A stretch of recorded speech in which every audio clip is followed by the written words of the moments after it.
কোনো দিনের কথা। বহু শতাব্দী আগে এমন এক সালতানাত ছিল যার সীমানা রুহকে শান্তি দেওয়ার মতো মরুভূমি থেকে শুরু করে পাহাড়ের বরফে ঢাকা চূড়া পর্যন্ত বিস্তৃত ছিল। সেই সালতানাতের এক ছোট কসবা বা উপশহরে সুলেমান নামের এক গরিব মজুর থাকত।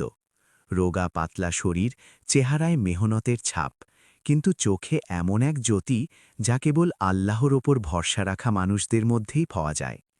সে সকাল থেকে সন্ধ্যা পর্যন্ত মজুরি করত। কখনো কাঠ বইত, কখনো ইট পাথর, কখনো ঘোড়াকে পানি খাওয়াত। যে কাজই পেত সেটিকে বিসমিল্লা বলে শুরু করে নিত, কারণ তার মনে এই বিশ্বাস ছিল যে হালাল রুজিতেই বরকত থাকে। সুলেমানের জীবনে সম্পদ কম ছিল, কিন্তু সাবার বা ধৈর্য ছিল অনেক বেশি। আর সাবার এমন এক জিনিস যা আল্লাহ তার খাস বান্দাদেরই দান করেন। সেই উপশহর থেকে দূরে সালতানাতের হৃদয়ে এক আলিশান প্রাসাদ দাঁড়িয়েছিল, রাজকীয় গম্বুজ আর মার্বেল পাথরের মেঝেওয়ালা, যেটির ওপর রোদ পড়লে মনে হতো যেন সোনার নদী বয়ে যাচ্ছে। সেই প্রাসাদে এক শাহজাদি থাকত, ফাতেমা রাজিয়া, যে তার রূপের সাথে সাথে নিজের জ্ঞান ও দয়াময় স্বভাবের জন্যও প্রসিদ্ধ ছিল। তার কাছে সব রকমের নেয়ামত ছিল, হীরা জহরত, রেশমি পোশাক, সাওয়ারির জন্য চমৎকার ঘোড়া, আর চারপাশে অনেক দাসদাসী। কিন্তু তার মনে এক অদ্ভুত শূন্যতা ছিল, এমন এক নিস্তব্ধতা যা প্রাসাদের কোনো আভিজাত্যই ভাঙতে পারত না। মনে হতো যেন জীবন তাকে কিছু বলতে চায়, কিন্তু সেই কথাগুলো কোনো রহস্যের মতো লুকিয়ে থাকত। ভাগ্যের সুতো কিভাবে চলে তা কেউ জানে না, কিন্তু আল্লাহ যাদের মেলাতে চান তাদের মাঝে যতই সীমানা থাক না কেন, তিনি রাস্তা নিজেই বানিয়ে দেন। একদিন সুলেমান শহরের দিকে যাচ্ছিল। পথে এক বৃদ্ধা মহিলাকে দেখল যে এক ভারী পুটলি তোলার চেষ্টা করছিল। সুলেমান ঝটপট বলল, আম্মা, থাকতে দিন, এই বোঝা আমি তুলে নিচ্ছি। আর কোনো প্রত্যাশা ছাড়াই নিজের কাঁধ বাড়িয়ে দিল। বৃদ্ধা মহিলা তাকে দোয়া করল, বেটা, আল্লাহ তোর জীবনে এমন আলো ভরে দিন যা তুই কল্পনাও করতে পারবি না। সুলেমান মুচকি হেসে বলল, আম্মা, দোয়াই তো আসল সম্পদ। ঠিক সেই মুহূর্তে প্রাসাদ থেকে রাজকীয় কাফেলা যাচ্ছিল, ভোয়া, অস্ত্রধারী সিপাহী আর সোনা দিয়ে বাঁধানো পালকি। বাতাসের ঝাপটায় পালকির পর্দা হালকা নড়ে উঠল, আর ভেতরে বসে থাকা শাহজাদি ফাতেমা রাজিয়ার নজর হঠাৎ সুলেমানের অপর গিয়ে থমকে গেল। সে কিছুক্ষণ তার দিকে তাকিয়ে রইল। তার বোঝা বহন করা, চেহারায় সারল্য আর চোখে সেই অদ্ভুত নুরানি চমক, ঠিক যেন কোনো সত্যবাদী মানুষ দুনিয়ার ভিড়ে হঠাৎ দেখা দিয়ে গেল। সে জানত না যে সে কে, কোত্থেকে এসেছে, কিন্তু মনের জগতে এক হালকা আলোড়ন সৃষ্টি হয়ে গিয়েছিল। সুলেমান এসব কিছুই দেখল না, সে তো শুধু নিজের কাজ করে যাচ্ছিল, যেন তার কাছে এটা কোনো বড় ব্যাপারই না। সন্ধ্যায় সে যখন সেই বৃদ্ধা মহিলাকে তার বাড়িতে পৌঁছে দিয়ে ফিরে আসছিল, তখন পথে সে একটি পাথরের ওপর রাখা চমকপ্রদ কঙ্কন বা বালা পেল, অত্যন্ত দামি, হয়তো কোনো ধনী পরিবারের। সে ঝুঁকে সেটি তুলে নিল এবং বলল, ইয়া রব, এই জিনিসটি কারো আমানত, আমি এটি ফিরিয়ে দেব। এটিই ছিল সেই বাক্য যা আগামী সময়ে পুরো গল্পের মোড় ঘুরিয়ে দিতে চলেছিল, কিন্তু সুলেমানের তখন সে সম্পর্কে কোনো ধারণা ছিল না। অন্যদিকে শাহজাদি নিজের কামরায় বসে বারবার সেই দৃশ্যটি মনে করছিল। সেই মজুর ছেলেটি কে ছিল? তার চোখে এত শান্তিময় আলো কিভাবে এলো?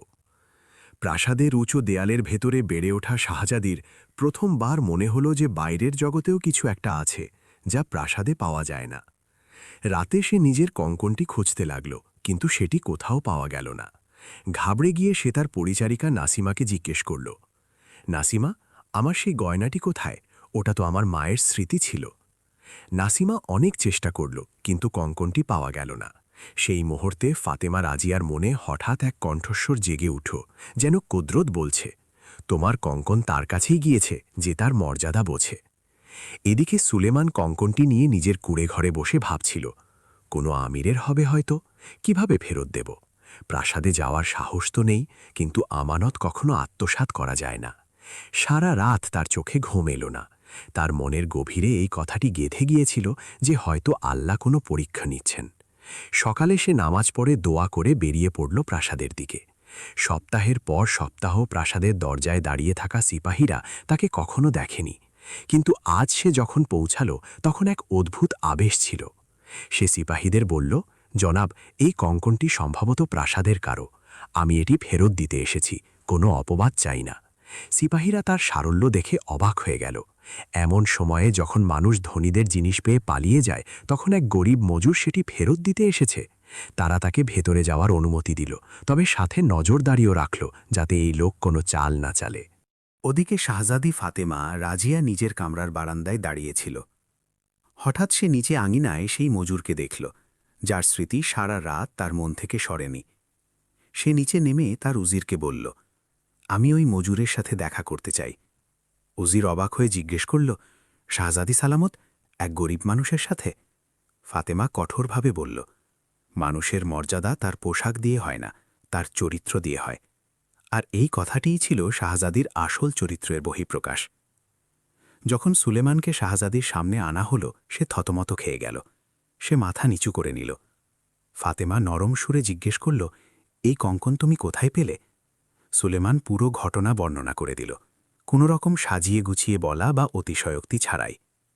শাহজাদি কিছুক্ষণ চুপ করে রইল, তারপর তার চোখ ভিজে এলো। সে প্রথমবার কোনো অপরিচিত মানুষের মধ্যে এত সততা দেখল। সে বলল, সুলেমান, তুমি কি জানো এই কঙ্কন আমার জন্য কতটা দামি? এটি আমার আম্মার শেষ স্মৃতি। সুলেমান ঝুঁকে বলল, বিবি সালামত, আমানত ফেরত দেওয়া আমার দায়িত্ব ছিল। সেই মুহূর্তে দুই জগৎ, এক দারিদ্র্যের মাটি থেকে ওঠা সুলেমান আর এক রাজকীয় মর্যাদায় বড় হওয়া শাহজাদি ফাতেমা রাজিয়া প্রথমবারের মতো একসাথে দাঁড়িয়েছিল, এক এমন গল্পের শুরুতে যা স্বয়ং কুদরত লিখছিল।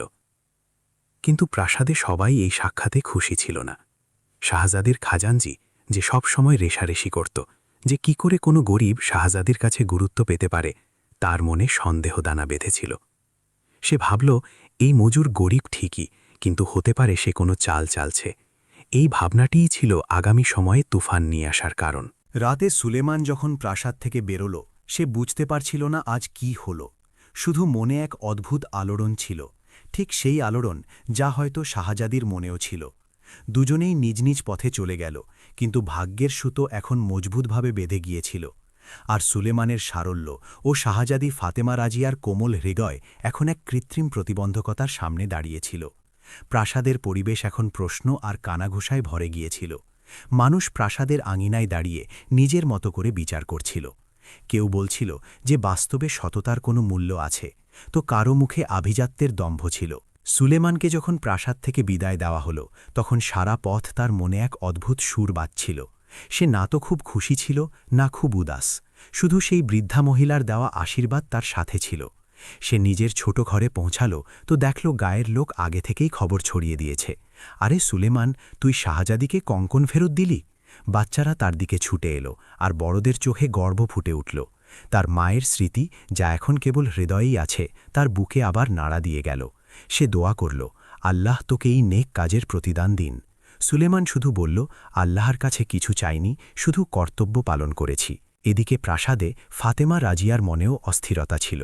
সে নিজের আবেগ লুকিয়ে রাখতে চাইলেও প্রতিদিনের রাজকীয় কাজের ফাঁকে বারবার তার নজর সেই মজুরের কথাতেই চলে যেত। সে উজিরকে বলল, উজির সাহেব, আমার ওই লোকটির খবর চাই, তার জীবন কেমন? উজির সমস্ত কাগজপত্র ঘেটে বলল, শাহজাদি সালামত, সে এক গরিব মজুর, তার নাম সুলেমান। সে মজবুত সংকল্পের এক নেক মানুষ। ফাতেমা লম্বা শ্বাস ফেলে বলল, মানবতার পরিমাপ কি? সেটি কি কাগজে লেখা থাকে নাকি হৃদয়ে? এই ধরনের কথা প্রাসাদে নতুন প্রশ্নের জন্ম দিচ্ছিল। খাজানজিরের ঈর্ষা, ধনীদের দৃষ্টিভঙ্গি, আর কিছু মানুষ যারা ভাবত যে মর্যাদার দেয়ালে কোনো আমানতদার কিভাবে অধিকার পেতে পারে। কয়েকদিন পর খবর এলো যে কসবায় এক বড় মেহরাম বা প্রভাবশালী আমির বণিক প্রাসাদ থেকে এসেছেন, এবং তিনি নিজের মেয়ের বিয়ের জন্য এক বিজ্ঞপ্তি দিয়েছেন। বাজারের লোক, চায়ের দোকানে বসা মুরব্বি আর মসজিদের খাদেম সবার মনে হল যে এখন পরিমাপ হবে কেবল দৌলত, শৌরত আর শান শওকত। শাহজাদি যখন এটি জানতে পারল, তার বুকে এক হালকা অস্বস্তি হল। এটাই কি তার তাকদীর? সে কি নিজের ইচ্ছার বিরুদ্ধে কোনো গণ্ডিতে আটকে থাকবে? সে ভাবল, না, আমি কোনো আভিজাত্যের শাসনে বন্দী হতে চাই না। এরই মধ্যে সেই কসবায় এক বৃদ্ধ দরবেশ এলেন। তার চেহারা নুরানি ছিল, লম্বা সাদা দাড়ি আর হাতে একটি লিখিত কিতাব। লোকে তাকে মৌলবী দরবেশ বলতে শুরু করল। তিনি হেফস আর দোয়ায় দক্ষ ছিলেন এবং মানুষের ওপর তার গভীর প্রভাব ছিল। সুলেমান একদিন যখন লঙ্গরখানার কাছে বসেছিল, দরবেশ তাকে দেখলেন এবং কোনো আগাম বার্তা ছাড়াই তার পাশে এসে বসলেন। তিনি ধীরে ধীরে বললেন, বেটা, এই দুনিয়া তারাই হারায় যারা নিজের নিয়ত হারিয়ে ফেলে, কিন্তু তুমি যা করেছ তা কেবল আমানত রক্ষা নয়, বরং ঈমানের এক দৃষ্টান্ত। সুলেমান সাদাসিধেভাবে বলল, আল্লাহর এটাই ফয়সালা, আমি নিজের দায়িত্ব পালন করি। দরবেশ মুচকি হেসে বললেন, এটাই সেই হাকিকত যা প্রাসাদে হারিয়ে যায়।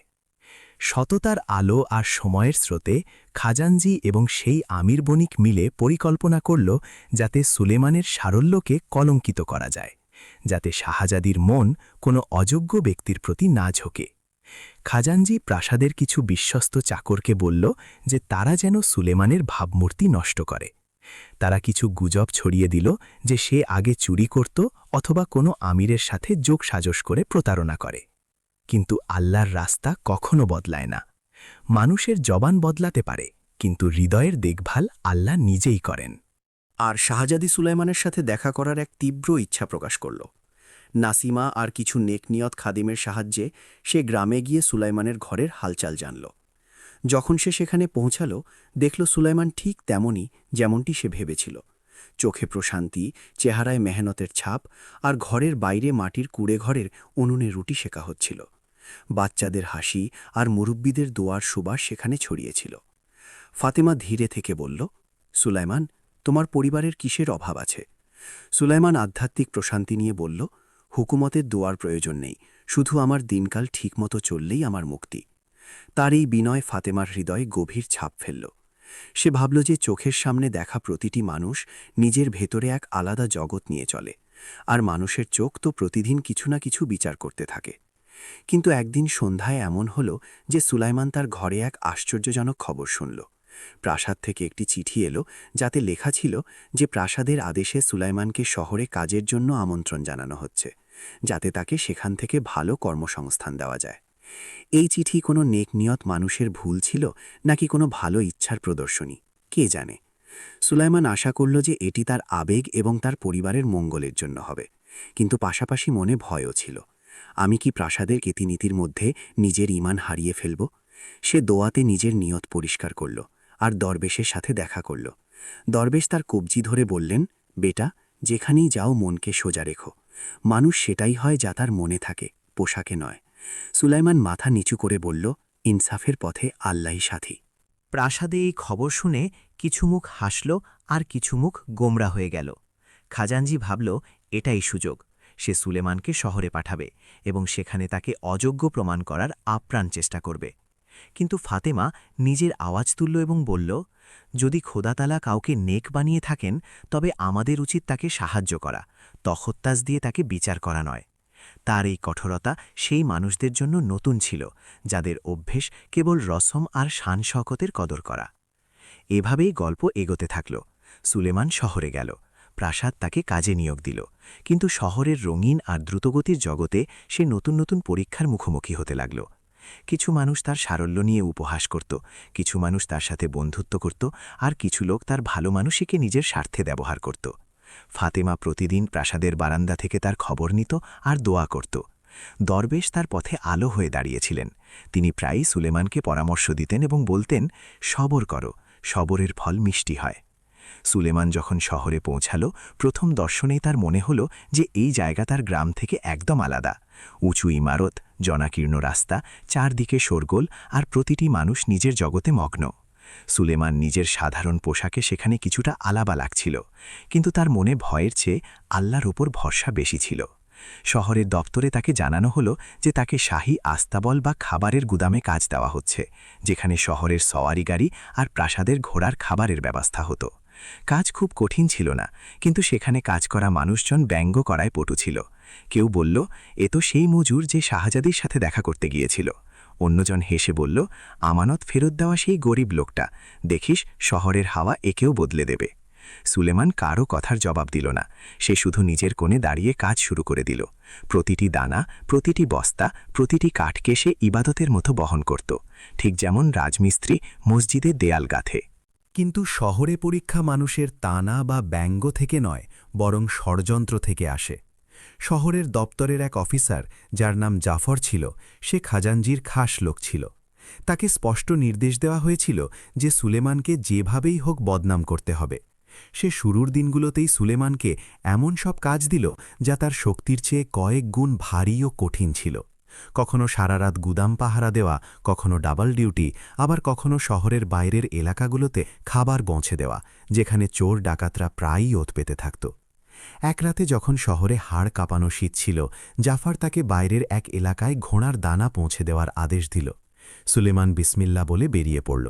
রাস্তা শুনশান ছিল, বাতাসে ঠান্ডা ধুলো উঠছিল, আর দূরে কোথাও কিছু কুকুর ডাকছিল। তখনই অন্ধকার থেকে দুই ছায়া বেরিয়ে তার সামনে এলো। ওই লোকগুলো তার থেকে বস্তা ছিনিয়ে নেবার চেষ্টা করল, কিন্তু সুলেমান দানা ছাড়ল না। সে বলল, এটি আমার আমানত, আমি এটি ছেড়ে দিতে পারি না। মারামারি হল, সে চোট পেল, কিন্তু শেষ পর্যন্ত চোররা পালিয়ে গেল। সুলেমান আহত হল, কিন্তু দানা বাঁচিয়ে নিয়ে এলো। যখন সে বস্তা জাফরের কাছে সোপর্দ করল, সে মুখ কুঁচকে বলল, ভালোই নাটক করিস তুই। কে জানে, তুই হয়তো নিজেই চুরিতে সামিল ছিলি আর এখন গল্প বানিয়ে এসেছিস। এই অপবাদ সুলেমানের মনে বিষের মতো বিঁধল, কিন্তু সে কোনো জবাব দিল না। সে শুধু আল্লাহর কাছে বলল, ইয়া রব, তুমিই সাক্ষী। প্রাসাদে শাহজাদি ফাতিমা রাজিয়া সুলেমানের কুশল সংবাদ প্রতিদিন নিত। যখন সে জানতে পারল যে সুলেমান আহত হয়েছে, তখন তার চেহারার রং ফ্যাকাশে হয়ে গেল। সে নাসিমাকে বলল, আমি আর কতকাল শুধু খবর নেব, কেন আমি নিজে গিয়ে দেখে আসি না? নাসিমা ঘাবড়ে গিয়ে বলল, শাহজাদি সালামত, এটা প্রাসাদের নিয়ম নয়, লোকে কথা বলবে। ফাতিমা কণ্ঠে কঠোরতা আর মনে মমতা নিয়ে জবাব দিল, লোকে সবসময় কথা বলে, কিন্তু আল্লাহ ইচ্ছা দেখেন। রাতে যখন প্রাসাদ ঘুমে আচ্ছন্ন, শাহজাদি তার সবচেয়ে কাছের দুই পরিচারিকাকে নিয়ে ছদ্মবেশে বাইরে বেরোল। সাধারণ আবায়া পরা, মুখে নেকাব, আর মনে শুধু এক প্রশ্ন, কেন একজন মজুরের কষ্ট তার নিজের কষ্ট বলে মনে হচ্ছে? শহরের সেই গুদামের পেছনে ছোট কামরায় যখন ফাতেমা পৌঁছাল, দেখল সুলেমান নিজের জখমে নিজেই পট্টি বাঁধছিল। কামরাটি অতি সাধারণ ছিল। এক কোণে পুরনো চারপাই, মাটির কলস, আর দেয়ালে ঝোলানো তার মায়ের দোয়ার তাবিজে। ফাতেমা কিছুক্ষণ দরজায় দাঁড়িয়ে রইল। সে নিজের হৃৎস্পন্দন শুনতে পাচ্ছিল। সে ধীরে থেকে জিজ্ঞেস করল, তোমার কি খুব বেশি চোট লেগেছে? সুলেমান চমকে গেল। সে নেকাব পরা মহিলাকে দেখল এবং বলল, বিবি, আপনি কে? নাসিমা এগিয়ে এসে বলল, উনি কোনো সাধারণ মহিলা নন। ফাতেমা হাত তুলে তাকে থামিয়ে দিল। সুলেমান, আমি দেখতে এসেছিলাম তোমার শরীর কেমন আছে, তোমাকে এত ভারী কাজ কেন দেওয়া হচ্ছে? সুলেমান লজ্জায় মাথা নিচু করে নিল। তার কণ্ঠে এক অদ্ভুত বিনয় ছিল। শাহজাদি সালামত, আপনি এখানে কেন এলেন? এই জায়গা আপনার উপযুক্ত নয়। ফাতেমা বলল, মানুষের স্থান প্রাসাদ ঠিক করে না, তার নিয়ত ঠিক করে, আর তোমার নিয়ত পরিষ্কার দেখা যাচ্ছে। সেই মুহূর্তে দুজনের মাঝে এক নীরব আবেগ জেগে উঠল। কেউ প্রকাশ করল না, কেউ লুকালও না। শুধু এক অনুভূতি, যা হয়তো দুজনেই অনুভব করেছিল, কিন্তু নাম দেওয়ার সাহস কারও ছিল না। কিন্তু এই সাক্ষাৎ লুকিয়ে রইল না। জাফর দূর থেকে দেখেছিল যে এক নেকাব পরা মহিলা সুলেমানের সাথে দেখা করতে এসেছে, আর সে বুঝে গেল যে ইনি শাহজাদি। সে সেই রাতেই খাজানজিকে খবর পাঠাল, এখনই আমাদি ফজম্প, শাহজাদির মন এই মজুরের দিকে ঝুঁকছে। একে এমন এক মোড়ে নিয়ে যাব যেখান থেকে সম্মান নিয়ে ফেরা অসম্ভব হয়ে পড়বে। পরের দিন সকালে শহরে এক নতুন গুজব ছড়িয়ে গেল, সুলেমান চুরি করে। সে রাতের বেলা প্রাসাদের জিনিসপত্র বিক্রেতাদের সাথে দেখা করে। তার পেছনে শাহজাদির হাত রয়েছে। এটা শুনে সুলেমানের পায়ের তলা থেকে মাটি সরে গেল। লোকে তাকে দেখে কথা বলতে লাগল। তার জন্য শহরটে হঠাৎ একটি কারাগার হয়ে গিয়েছিল। ওদিকে প্রাসাদে উজির রাগে বলল, শাহজাদি সালামাত, এ কেমন সম্পর্ক যার জন্য আপনি একজন মজুরের খাতিরে প্রাসাদের সম্মান বিপন্ন করছেন? ফাতেমা তীক্ষ্ণ দৃষ্টিতে জবাব দিল, সম্মান সেই হৃদয়ে থাকে যেখানে সত্য বাস করে, আর সুলেমানের হৃদয়ে আমি দেখেছি তোমরা যে অভিযোগগুলো করছ তাতে মিথ্যার দুর্গন্ধ রয়েছে। শহরের হাওয়া হঠাৎ বিষাক্ত হয়ে গিয়েছিল। গুজবগুলো এমনভাবে ছড়িয়ে পড়ছিল যেন কেউ আগুনে হাওয়া দিয়ে দিয়েছে। প্রতিটি মোড়ে, প্রতিটি গলিতে মানুষ সুলেমানের নাম নিয়ে চর্চা করতে লাগল। কেউ বলল সে শাহজাদির সাথে মিলে চুরি করছে, কেউ ফিসফিস করে বলল সে এত শরীফ হওয়ার নাটক করে, আসলে রাতে প্রাসাদের জিনিস সরিয়ে দেয়। আর কেউ হেসে বলল প্রেম হয়ে গেলে মানুষ অন্ধ হয়ে যায়, সে তো কেবল শাহজাদির দয়ায় বেঁচে আছে। এই কথাগুলো সুলেমানের হৃদয়ে তীরের মতো বিত্ত। সে মাথা নিচু করে থাকত, সে কখনো কাউকে জবাব দেয়নি। সে শুধু এটুকু বলতো, আল্লাহ সাক্ষী আছেন, কিন্তু দুনিয়ার সাক্ষী হওয়া জরুরি নয়। এটি ছিল সেই প্রথম স্তর যা তাকে শিখতে হয়েছিল। জাফর এবং খাজানজি তাদের চাল পূর্ণ করেছিল। তারা অফিসের রেজিস্টারে কিছু নম্বর বদলে দিয়ে এটা দেখানোর চেষ্টা করল যে প্রাসাদের কিছু দামি জিনিস সুলেমানের রাতের ডিউটির সময় গায়েব হয়েছে। শহরের কাজী, বিচারক ডাকা হল। জাফর ভুয়া সাক্ষী দাঁড় করিয়ে দিল, সবাই টাকা দিয়ে কেনা। একজন বলে উঠল, আমি রাতে তাকে প্রাসাদের পেছনের দিকে যেতে দেখেছি। দ্বিতীয়জন বলল, আমি তো নিজের চোখে তাকে বাজারে কাউকে থলি দিতে দেখেছি। সুলেমান অবাক হয়ে গেল। সে কাজীর দিকে তাকালো এবং বলল, হুজুর, যদি আমার কাছে এত সম্পদ থাকত তবে কি আমি আজও এখানে মাটি মাখা পোশাকে দাঁড়িয়ে থাকতাম? আমি তো আমানত পর্যন্ত নিজের কাছে রাখতে পারিনি, চুরি কি করব? কাজীর মন তার পক্ষে ঝুঁকে পড়ছিল, কিন্তু খাজানজির ক্ষমতা, চারদিকে ছড়িয়ে পড়া গুজব আর জাফরের কেনা সাক্ষীদের কারণে কাজীও মজবুর হয়ে গেলেন। তিনি ফয়সালা স্থগিত করে দিলেন যে কাল সকালে প্রাসাদে পেশ করা হবে এবং বাদশাহ নিজে শুনবেন। এই শব্দগুলো শহরের তুফানের মতো ছড়িয়ে পড়ল। এখন বিষয়টি কেবল চুরির ছিল না, বরং শাহজাদি ফাতেমা রাজিয়ার সম্মানেরও হয়ে দাঁড়িয়েছিল। প্রাসাদে ফাতেমার কানে এই খবর পৌঁছাল। তার চেহারার রং ফ্যাকাশে হয়ে গেল, বুক ধরফর করতে লাগল। সে উজিরকে জিজ্ঞেস করল, এটা কি সত্যি যে সুলেমানের ওপর চুরির অপবাদ দেওয়া হয়েছে? উজির বলল, শাহজাদি, বিষয়টি এখন কেবল একজন মুজুরের নয়, পুরো সালতানাতের সম্মানের। ফাতেমা দৃঢ়ভাবে জবাব দিল, সম্মান মিথ্যা অপবাদে নষ্ট হয় না, বরং ইনসাফে বৃদ্ধি পায়। সেই রাতে প্রাসাদের বারান্দায় এক নিস্তব্ধতা ছিল। বাতাসও যেন নিজের শব্দ থামিয়ে বইছিল। ফাতেমা আকাশের দিকে তাকিয়ে রইল, চোখে এক অদ্ভুত অস্থিরতা ছিল। সে নিজের মনকে জিজ্ঞেস করল, ইয়া রব, আমি কি ভুল? এই মানুষটি কেন আমার হৃদয়ে স্থান করে নিচ্ছে?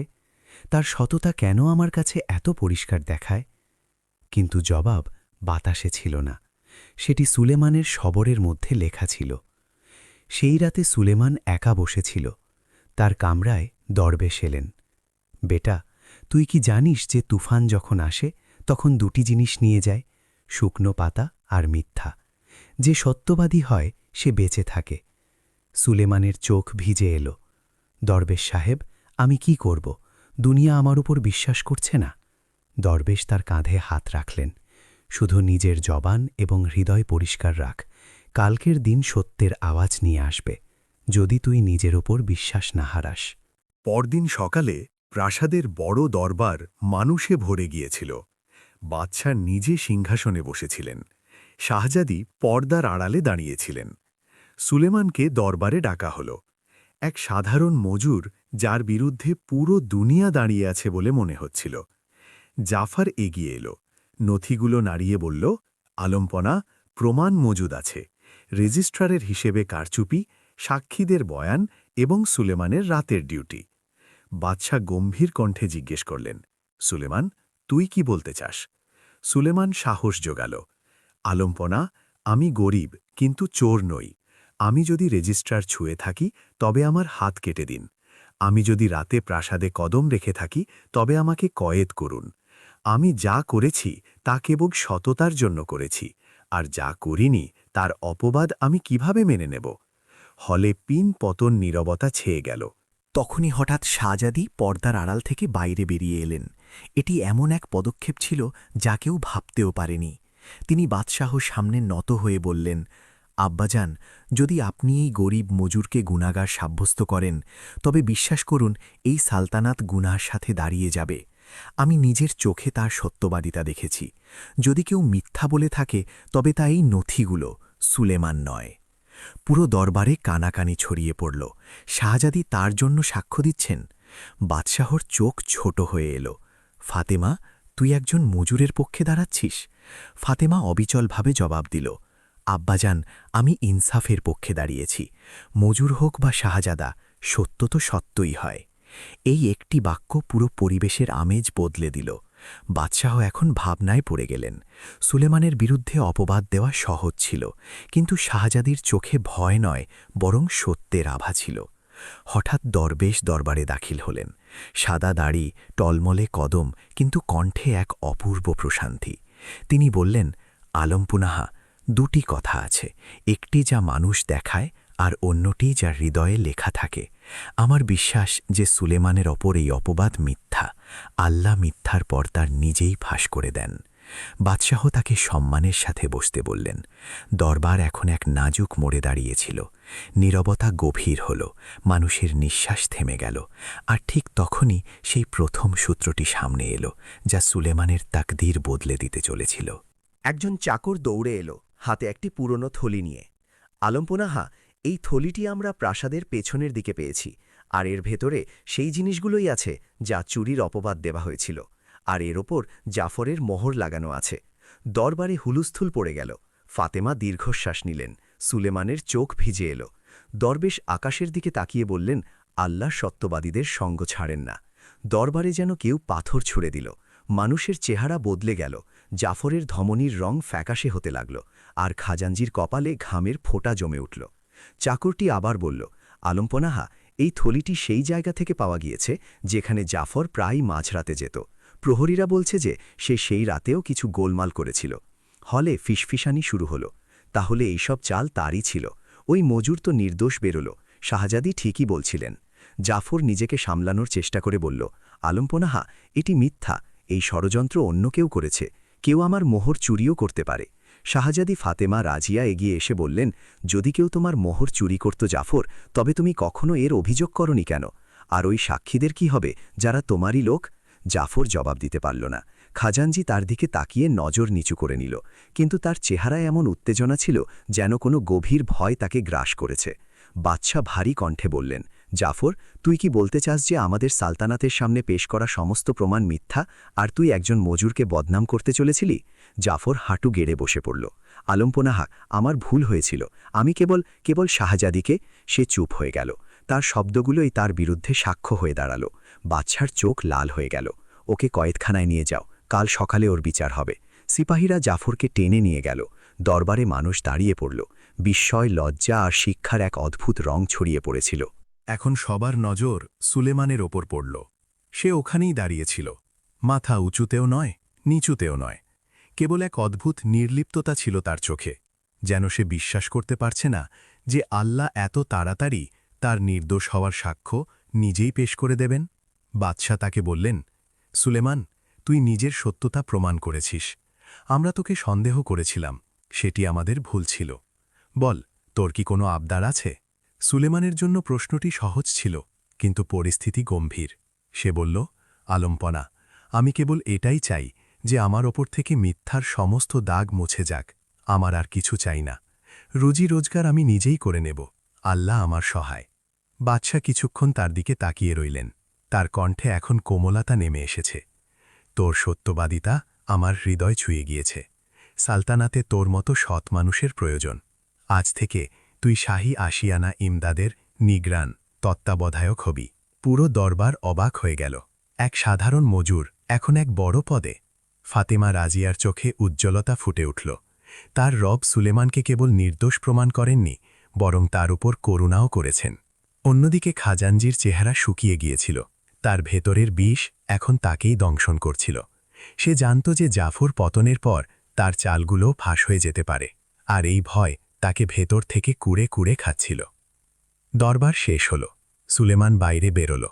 মানুষ এগিয়ে এসে তার হাত ধরল, দোয়া দিল, বলল, ভাই, তুই আজ পুরো সালতানাতকে শিক্ষা দিয়েছিস, সত্য কখনো হারে না।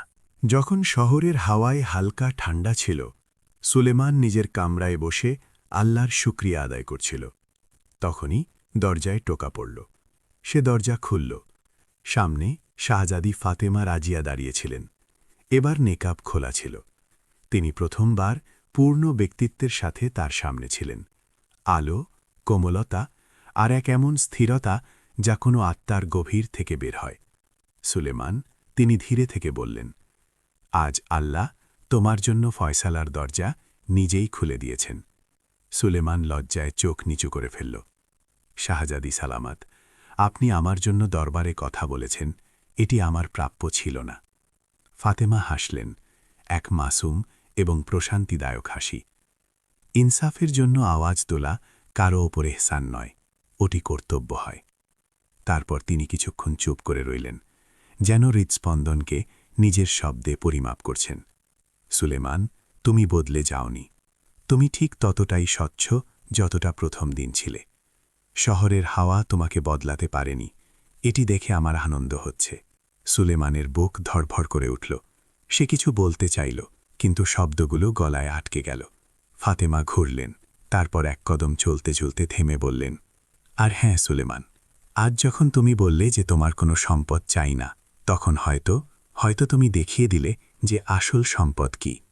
তার কণ্ঠস্বর কাঁপল না, কিন্তু চোখের আর্দ্রতা সব বলে দিল।